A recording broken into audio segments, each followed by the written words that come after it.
The second Hakeem Jeffries smirked at Jasmine Crockett on live television. No one realized they were seconds away from a televised political disaster. The studio lights were merciless, brilliant, searing, blinding. The air was thick, charged with the artificial calm of a prime-time political special, and the moment felt almost choreographed, till it wasn't. The set was pristine, the panel polished. Wow. And millions of Americans were tuned in from their living rooms, waiting for a polite, structured exchange between the House Minority Leader and the rising Congresswoman from Texas. But polite wasn't on the menu. The camera zoomed in just as Hakeem Jeffries leaned forward, his voice coated with thinly veiled condescension, and fired off a calculated jab. With all due respect, Congresswoman Crockett, perhaps we should leave the real constitutional analysis to those of us with experience. If you believe Jasmine Crockett stood her ground with power and truth hit, like, share this video and drop your country and city name in the comments. Let's see where justice echoes the loudest. It was meant to sound like authority. It landed like a slap. The air froze. Hosts blinked. Staffers behind the scenes shifted uncomfortably. Even the producers known for chasing ratings briefly wondered if this was a step too far. But Jeffries wasn't done. He turned slightly, ensuring the angle caught his smirk in full view of the American people. We're not here for TikTok theatrics, he added, waving a hand like he was dismissing a child's tantrum. We're here for serious discourse. Let's not confuse the two. Jasmine didn't blink. She didn't flinch. She didn't move at all. Her silence didn't feel passive. It felt like pressure building, deliberate, terrifying in its calm. The silence wasn't empty. It was a warning. Everyone in the room felt it at once. Some tried to hide their concern, and others didn't even bother.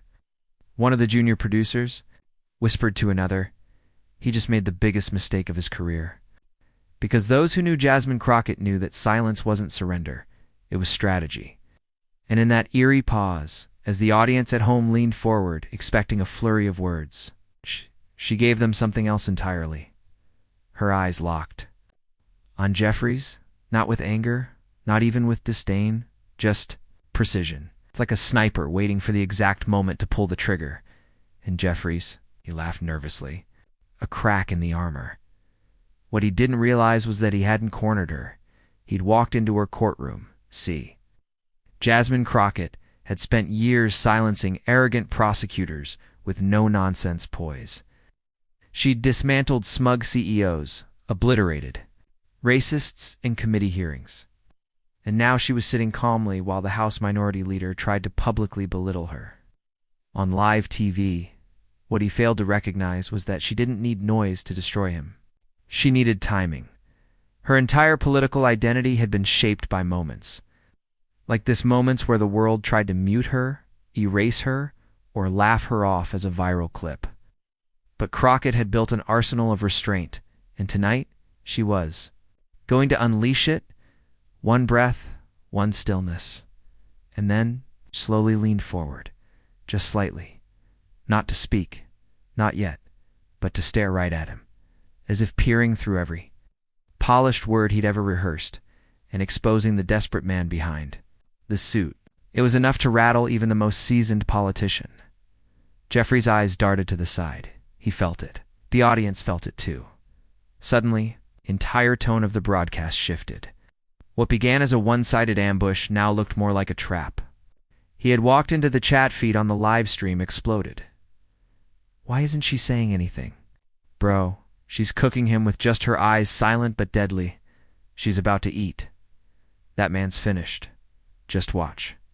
The moderator tried to diffuse the tension, but it was too late. The silence was louder than any rebuttal. It wasn't a pause, it was a countdown. Jasmine Crockett was about to flip the entire narrative. She hadn't even opened her mouth, and the moment she did, the entire room shifted. The moment Hakeem Jeffries leaned into the microphone there was a faint hiss of static as if even the air was bracing for impact. His tone was slick, his smile rehearsed, and the crowd, packed shoulder to shoulder under the hot studio lights, leaned forward like they were watching a lion stalking a wounded animal. Jasmine Crockett didn't flinch. She didn't blink. Didn't even move. That silence? It wasn't hesitation. It was calculation. Jeffries mistook it for fear. That mistake would haunt him. He started soft, but the venom was there. "Miss Crockett, perhaps you're in the wrong room," he said, his voice oozing with mock civility. "This isn't a TikTok live. We're discussing federal legislative priorities, not internet theatrics." A few studio producers laughed. Nervously, one cameraman raised his brow. He was testing her, measuring her patience, baiting her intelligence. And in doing so, Jeffries revealed exactly how little he understood the woman sitting across from him. Jeffries continued, pushing, his chair back dramatically. "You represent a district. You've been given power. Instead of legislation, you seem to be focused on what? One-liners. Headlines? Scoring points with clout?" Flashed that sharp, smug smile, his weapon of choice when cornering. First-year members of Congress? But this wasn't a rookie moment. This was an ambush. Jasmine knew it. Crockett didn't interrupt. She let every insult hang in the air, unchallenged. It was psychological warfare, disarming, devastating. She met his gaze, and for a moment Jeffries faltered. He expected her to defend herself. She didn't. She just stared, a calm thunderstorm brewing behind her eyes. Silence was louder than any rebuttal. It rattled him. He leaned back in his seat, unnerved, and pivoted. "Do you even know what's in the education reform bill?" He snapped. "Because based on your last comments, it seems like you're more focused on sound bites than substance. Maybe you should actually read the legislation before tweeting." About it, cameras zoomed in. A low murmur spread through the audience, some nodding with him, others watching Crockett with curious tension, waiting for the retaliation that never came. She inhaled once, slow and quiet, then finally reached forward to adjust the microphone. The studio fell into an unnatural hush. She didn't speak. She didn't need to. Instead, she calmly pulled a folder from under the desk, slid it open, and lifted a single printed sheet of the education reform bill, the one Jeffries assumed she hadn't read.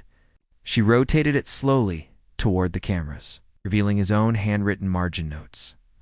Annotated criticisms he had made in private, but never dared say aloud. The room froze. Jeffries blinked. She tapped once soft, but final on the section where he had circled a controversial clause and written, "Political suicide. Kill this," a direct quote. One no one was supposed to see. Then, still silent, she handed a second sheet to the moderator. A transcript of his previous floor speech where he claimed to support the bill in full. She'd trapped him, in real time. On live television. Jeffries. Nostrils flared. That's a violation of internal. Crockett raised a single eyebrow. It's her first visible expression all evening. She didn't speak, but the message screamed, "Go ahead. Excuse me, let's play."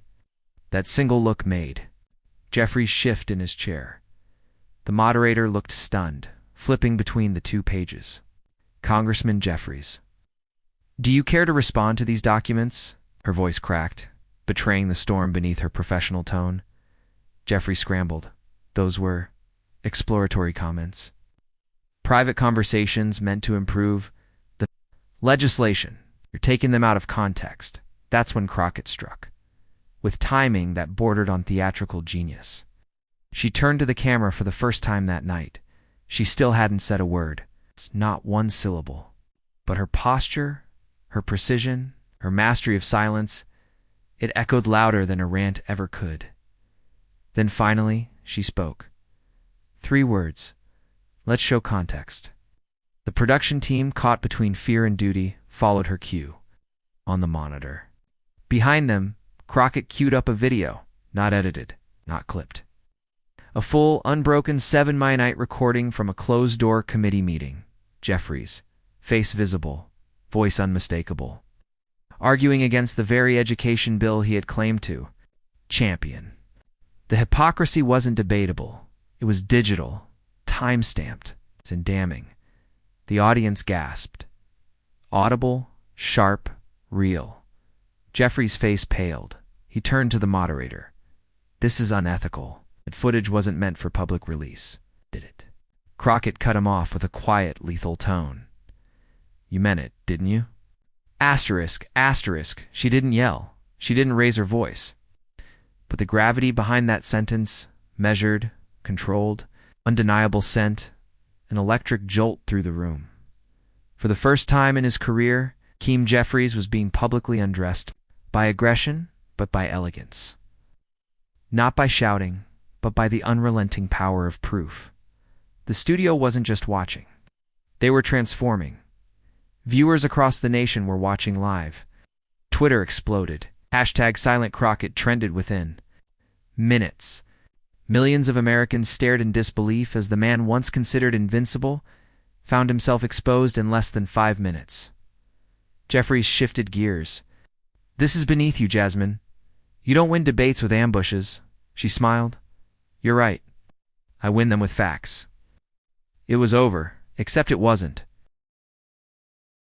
Just when it seemed like Crockett had delivered the knockout punch, she turned toward the crowd. Her gaze moved beyond Jeffries, beyond the moderator, beyond the cameras. She looked straight into the eyes of the American people, viewers in bedrooms, bars and break rooms across the country, and said, "This isn't about me or him. This is about who's lying to your kids while pretending to save them. That's what I exposed tonight." And in that moment, something unexplainable happened. Jeffries, fuming and cornered, slammed his pen down and whispered into his mic, forgetting it was still live, "Get her silenced." The audio echoed into every living room in America. The moderator gasped. The audience recoiled. And that's when everything truly changed. Because Crockett didn't just expose Jeffries' hypocrisy. She exposed something far more dangerous, his panic, his agenda, his fear of a woman who didn't need to shout to be heard. And the next move? It would be hers. It was like someone had turned up the heat in that studio. The lights seemed harsher, the silence thicker. After Jasmine Crockett's ice-cold stare had rattled Hakeem Jeffries' confidence, there was a pause too long, too. Exposed. And that's when he made his next mistake. He smiled, but it wasn't confidence. It was desperation painted in arrogance, like a man pretending the fire wasn't creeping up behind him. He leaned forward with a grin that didn't reach. His eyes launched what he must have thought would be the knockout blow. "Miss Crockett," he began, dragging her name like a weapon. "We all know you're great at putting on a performance. But let's talk policy, not pageantry. When's the last time you actually passed a piece of legislation that mattered?" The moment echoed like gunfire. The room fell still. Jeffries had just tried to strip her of her accomplishments, her credibility, and her legacy on live national television. And yet, Jasmine didn't move. She didn't flinch. That silence, it returned. But this time, it was deliberate. Weaponized. She simply tilted her head as if she were listening to something no one else could hear. And the audience. You could see them shifting, uncomfortable, not at her silence, but at his smugness. At the insinuation that a black woman couldn't possibly be more than a performance. Jeffries, thinking her pause was proof of weakness, pushed harder. "You've got all the flair, but where's the substance?" he jeered, pointing toward her with a pen like he was marking her for elimination. "You talk about injustice, but half the time you can't back it up. What are you really fighting for? Instagram Reels?" Laughter erupted, but only from his corner, forced, mechanical, from aides who were paid to laugh. But the crowd behind Jasmine, they weren't laughing. Their faces changed, eyebrows furrowed, lips tightened. Something had shifted.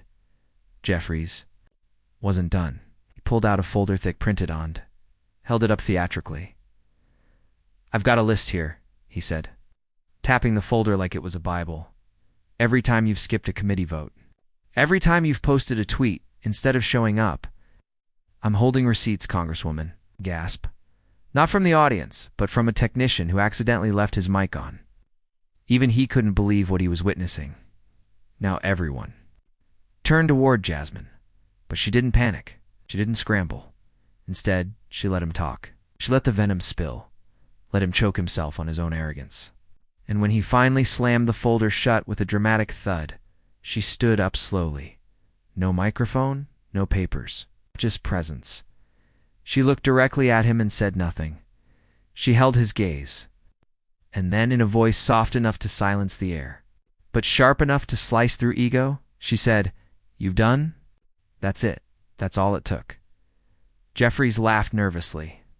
"Oh, I'm just getting started." But Jasmine stepped forward. "No, see, you're not," she said, her voice velvet-trapped steel. "You think loud folders and louder voices. Equal power. But you brought paper, and I brought proof." She walked toward the moderator's desk and calmly took the printout he had referenced earlier, something about missed votes. Then she held it up to the audience and read a single sentence aloud. "Absence recorded due to emergency family medical leave." She paused, letting it sink in. "That was the day my niece, 10 years old, had to be rushed into surgery. Know what I remember most about that day? Sitting in the hallway, praying she'd wake up.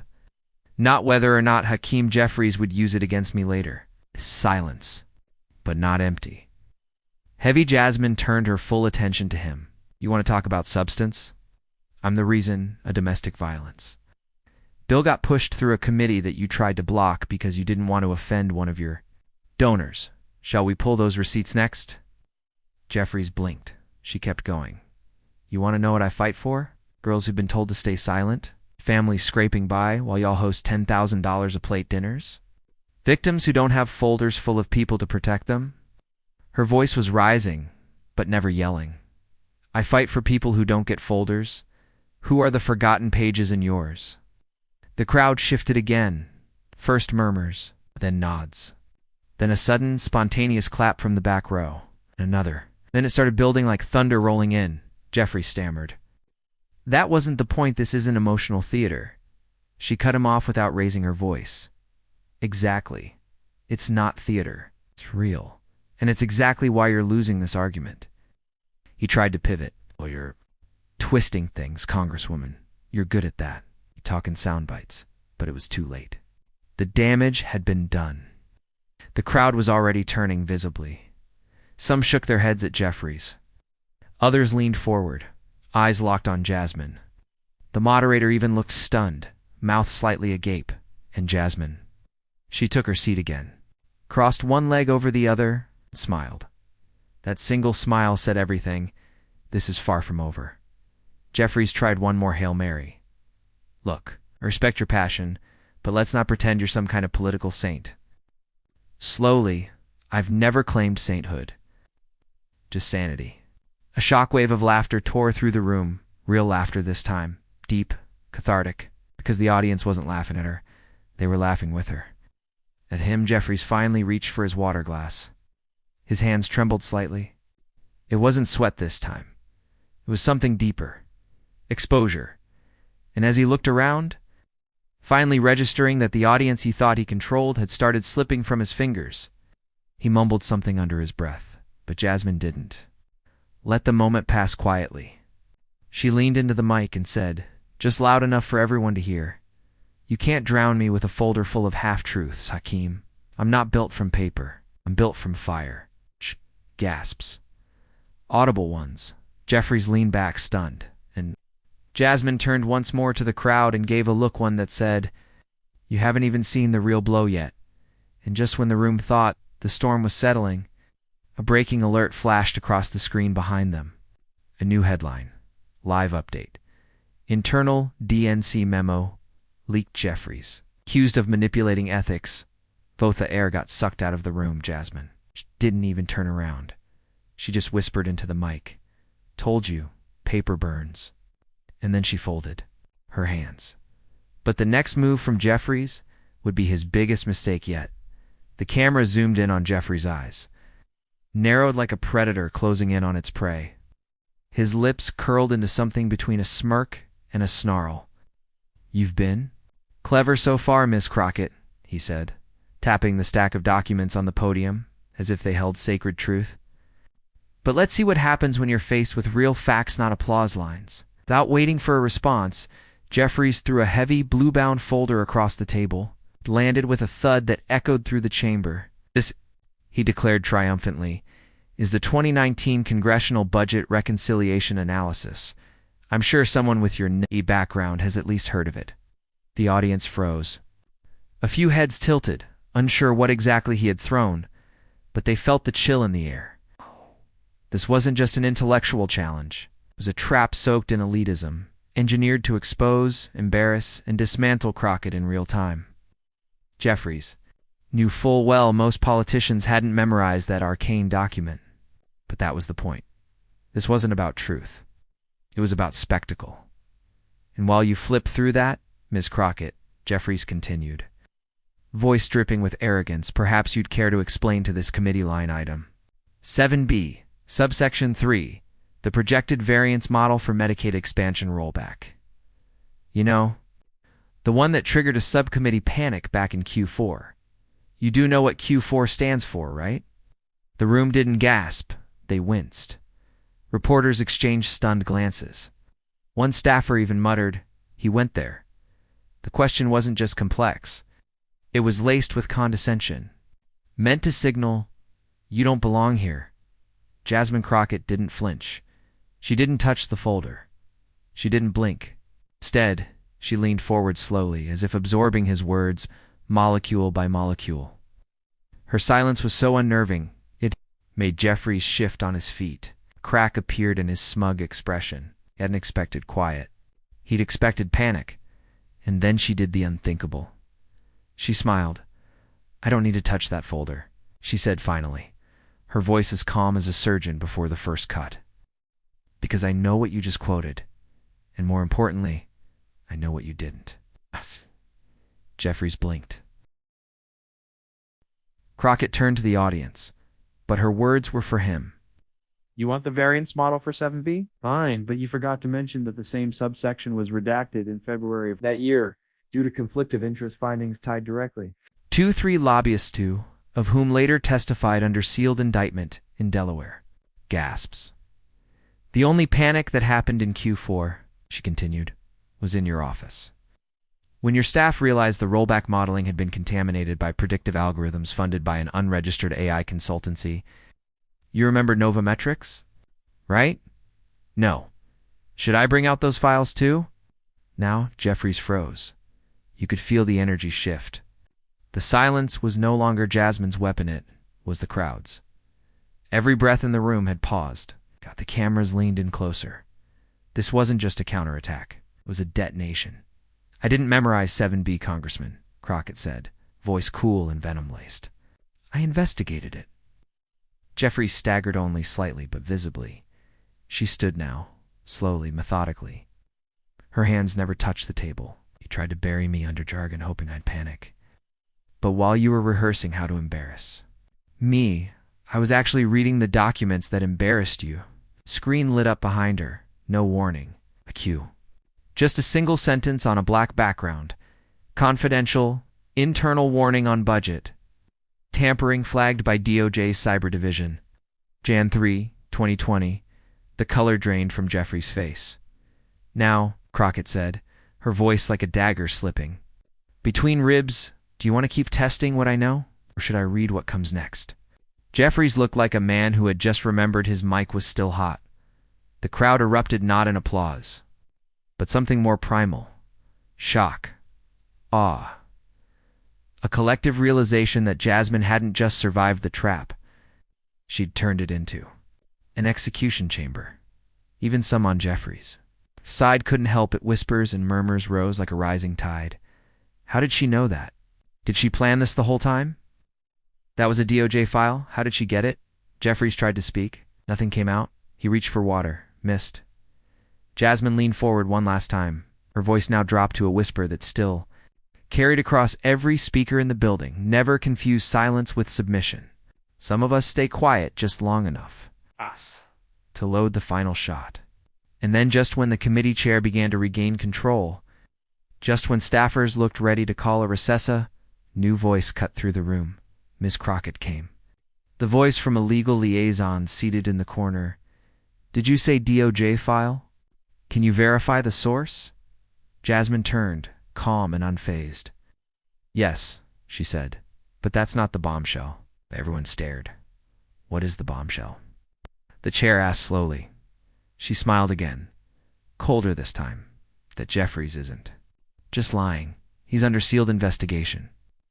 And I have the time-stamped files that prove it. Pandemonium. The room exploded into overlapping shouts. Security moved toward the dais. Jeffries jolted backward, stumbling into his own aid. The press pool surged forward, lights flashing like strobe grenades.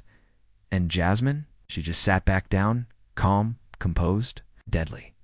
But what Jasmine revealed, next off camera, in a leaked mic recording, would throw the entire government into chaos. As the camera zoomed in tighter, Hakeem Jeffries' face twitched, not a full breakdown. Not yet, but the cracks were visible now. His hands shuffled a few papers unnecessarily, avoiding eye contact, his voice trying to regain the effortless poise he was known for. But the damage had been done. He wasn't leading this moment anymore. The rhythm was broken. Jasmine Crockett hadn't just exposed him, she had outmaneuvered him without saying more than a handful of words. And that silence? That silence screamed. So now you want to make this about tone? Jeffries deflected, almost pleading now, fishing for applause from an audience that was no longer with him. Let's get real. This isn't about me. It's about extremism. It's about facts. But no one clapped. No one smiled. They watched. They studied him. Something had shifted. And Jasmine could feel it too. For the first time since this so-called hearing began, the air favored her. The pressure that had once tried to choke her now wrapped around Jeffries like a vice. He was spiraling fast. Jasmine leaned back, still not speaking. Her silence had become a force, an armor. It gave her gravity. Her stillness spoke louder than any accusation, and Jeffries couldn't stand it. You think sitting there smug, all dressed up and silent makes you righteous? He jabbed. Makes you above this process? There it was, the real him, stripped of rhetoric, a sneering contempt, the fragile ego, the desperate man trying to claw back control in a room slipping away from him. And Jasmine? She finally spoke. I'm dressed for battle, she said calmly, eyes locked onto his. You came here to win a headline.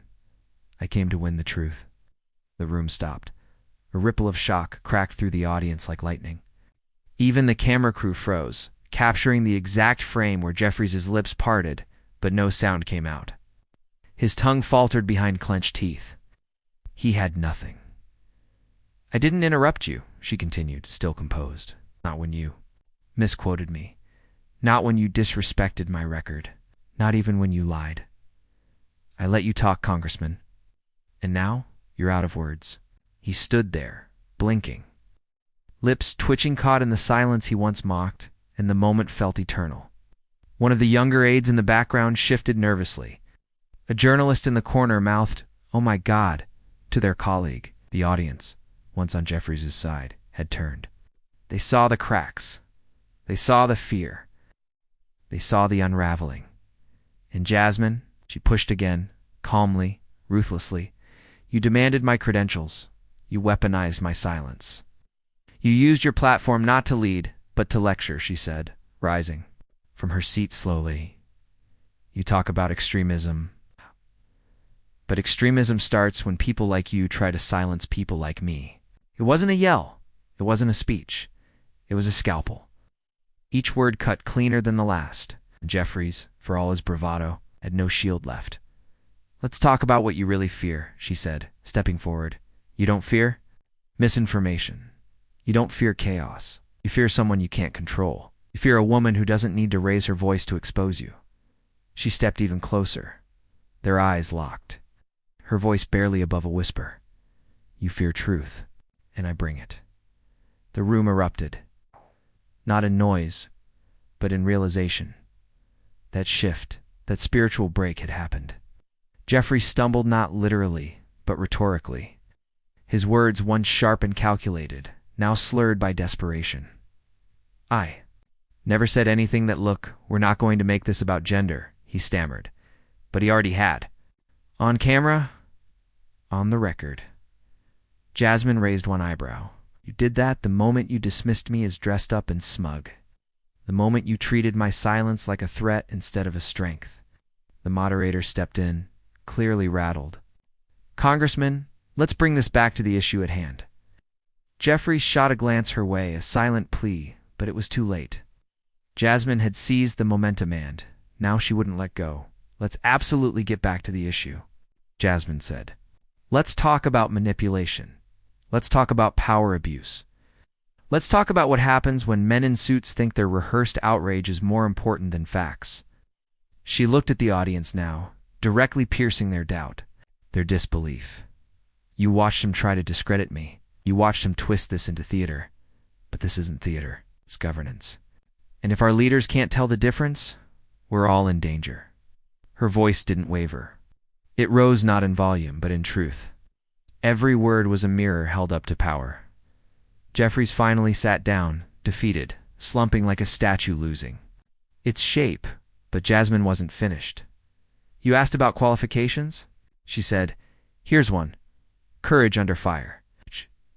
Placed a single folder onto the desk, between them his own past votes, annotated, marked, dissected, every contradiction, every flip-flop, every line that had hurt real people, buried in legislation. He assumed no one read. This is the story you didn't want told, she said. And Jeffries, once the golden boy of control, said nothing. The air had changed completely now. No longer a debate. This was a reckoning. And Jasmine? She just stood there, silent again, letting the evidence speak, letting her truth echo louder than any insult he'd hurled. Audience members rose to their feet, not just in applause, but in acknowledgement. It wasn't just a political win, it was a moral one. And still, Jasmine didn't gloat. She didn't smirk. She stood calm, collected, and impossibly still. Jeffries, red-faced, finally muttered something about misinterpretation. But even he didn't believe it anymore. And that's when the moderator uttered the final phrase. That sealed it. We'll take a brief recess. But the truth was clear. He needed the break, not her. The story wasn't over. But Hakeem Jeffries, he was. But the final moment of truth was still to come. The room went cold. It wasn't the temperature, it was the silence that fell like a guillotine. Hakeem Jeffries leaned back in his seat, eyes narrowing, lips curling into a grin that didn't quite reach his eyes. You know, he said, voice dripping with practiced arrogance, I've wasted enough time pretending this was an actual debate. He gestured toward Jasmine Crockett with a lazy flick of his hand, as if brushing off lint. Let's not insult the intelligence of this audience. This performance. It's beneath the dignity of this chamber. A few scattered chuckles rose from his side of the aisle, but none of it reached Crockett. She hadn't moved. She didn't blink, didn't flinch. She just stared at him, the way a surgeon might stare at a tumor she was about to carve out without anesthetic. That terrified him more than if she had shouted. Jeffries, clearly unnerved by the silence, pushed harder, louder now. Let's be honest, Crockett's whole career is built on one thing. Outrage. That's what you want, right? He mocked, turning to the cameras. Viral clips, scandal, sound bites. You're not here to serve. You're here to be seen. Still, she said nothing. Instead, Jasmine calmly reached into the folder in front of her, pulled out a single printed sheet, and slid it across the table with deliberate precision. No explanation, no speech, just paper. Jeffrey squinted then, froze. It wasn't a political jab, wasn't a rebuttal. It was a sworn affidavit, signed, notarized, and authenticated, detailing a private meeting between Jeffries and a now incarcerated hedge fund billionaire, outlining campaign finance, favors that hadn't yet hit the news. The air got thick. Jeffries' throat moved like he was trying to swallow glass. Youth, this, he sputtered. You're bringing that into this? That's out of context? That's completely irrelevant, but his voice cracked. The camera zoomed in. His brow glistened. He looked to his aides. None met his gaze. He turned back to Jasmine, desperate now, the grin gone. This is nothing. It's a smear you're trying to twist a private meeting into. He was rambling. He was stalling. Jasmine hadn't spoken a single word. Finally, she leaned forward, and in a voice so calm it almost whispered, she asked, "Then why is it already under federal investigation?" Boom. The words landed like a freight train. Audible gasps rang through the crowd. Phones lit up like fireworks. Staffers rushed out of the room, whispering into earpieces. Jeffries recoiled like someone had thrown acid at his reputation. He stammered, shuffled his papers. laughed a short. Awkward burst as if pretending this wasn't happening could somehow make it true. But it was happening. You sat there, she said, mocking this chamber, mocking me, mocking the people who trusted you while the ground beneath your feet was already crumbling. She stood slowly. You talk about outrage? No, I bring receipts. You bring excuses. Her eyes scanned the room. And while you tried to bury your shame beneath charisma, you forgot something. Everyone leaned in. Paper doesn't lie. It was over. Jeffries slumped back into his chair, deflated, mouth slightly open, no words left to salvage his pride. The audience erupted not just applause, but a full standing ovation. Reporters shouted questions. The moderators sat stunned. One whispered into a mic, "Are we still live?" Jasmine Crockett didn't flinch. She collected her folder, nodded to the crowd, and stepped back into the shadows like a phantom who had just delivered. Judgment Jeffries tried to speak again, but no one cared. The network cut his mic, and that's when someone from the back of the room, mid-broadcast, rose and shouted, "Turn around, Hakeem! You're being served!" For a moment, everything stopped. The cameras kept rolling, the lights hummed, but in the center of the studio stood Hakeem. Jeffries stone-faced, jaw locked, fingers twitching at the podium, unable to speak. Jasmine Crockett hadn't said a word. She didn't need to. Her silence had done what no filibuster, no shouting match, no rehearsed speech ever could have cracked him. And the world had just watched it happen in real dash time. The silence wasn't just empty air. It was judgment. It was fury contained in grace. Crockett stood there like a storm in stillness, and everyone watching felt it. Jeffries, once the composed face of leadership, looked like a man who had just realized he was cornered by truth, by timing, and by someone he had underestimated one too many times. He tried to recover, coughed nervously, adjusted his tie butt. His voice cracked when he finally spoke. That's not how we do things here." The words rang hollow. No one believed him. No one even answered. The silence in return was its own indictment. And then Jasmine finally stepped forward. Just one step. That's all it took to shift the energy in the room like a tectonic plate breaking loose. She didn't yell. She didn't boast. She simply picked up the same folder Jeffries had thrown across the table earlier, the one he thought would bury her in doubt. Instead, she opened it with steady hands and pulled out a single sheet of paper. It was the signed, time-stamped whistleblower complaint. One page. One signature. One bombshell. She turned it to the cameras and held it steady. No theatrics, no spin, just the truth. "You knew," she said, her voice low, razor sharp. "You read this 2 weeks ago. You saw what was happening behind closed doors, and you said nothing. In fact, you buried it because it made you look bad, because it made your friends in. Power look worse." Jeffrey staggered back a step, blinking, as if he couldn't believe she had it, that paper, that moment. He looked like a man whose walls had just collapsed in slow motion. But Jasmine didn't stop. She walked directly up to him and placed the sheet of paper gently on his podium. "You didn't just lie to the public," she said, now addressing the entire room. "You lied to the very people who trusted you to fight for them. You sold out for status. And now you want silence in return?" The audience, both in studio and across the millions watching online, was stunned. Phones were pulled out. Screenshots of the document went viral within seconds. Hashtags exploded. And Jeffries, he just stood there, blinking, breathless, wrecked. A low murmur spread. "She just ended him," someone whispered. "This is career-ending." Then the chant started. It's just one person at first, but it caught fire. "Let her speak, let her speak." Crockett looked over the crowd, then directly into the camera. Face wasn't angry. It was calm, resolved, almost heartbreakingly honest. "I didn't come here to fight for airtime," she said. "I came here because I'm tired of watching corruption wear a smile and call itself leadership. I came here because people are hurting while politicians pretend. I came here because I refuse to be quiet when truth is on the line." Jeffries opened his mouth one last time. Maybe to apologize, maybe to beg. But Crockett wasn't. Done, she took out her phone, opened a file, and played an audio recording. Jeffries' voice came through clear as day laughing at a donor event. If Crockett thinks she's going to stir up something, she'll better think again. I write the narrative around here. The room erupted. Gasps, screams, disbelief. Camera zoomed in on Jeffries, who looked like a man caught stealing in front of. The whole world, he backed away slowly. First one step, then two. Then he turned and walked off camera. Not a word. Just an exit.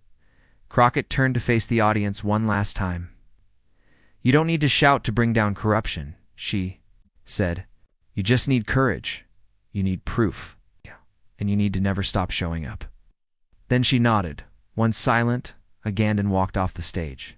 No smile, no wave, just power in motion. Back in the studio, the camera stayed on the empty podium. Jeffries never returned. He never would. But that wasn't the end. As the live stream closed, millions had already shared the moment. Hashtags like hashtag Crockett crushed Jeffries and hashtag truth and silence exploded across platforms. Congressional aides began leaking more information. Investigations were reopened. Whistleblowers stepped forward. The silent response had triggered a political earthquake. And through it all, Jasmine Crockett didn't post a victory speech. She posted a single quote, "When truth walks in, liars walk out." Now to the viewers, the moral hung heavy in the air. Sometimes, the most powerful thing you can say is nothing at all.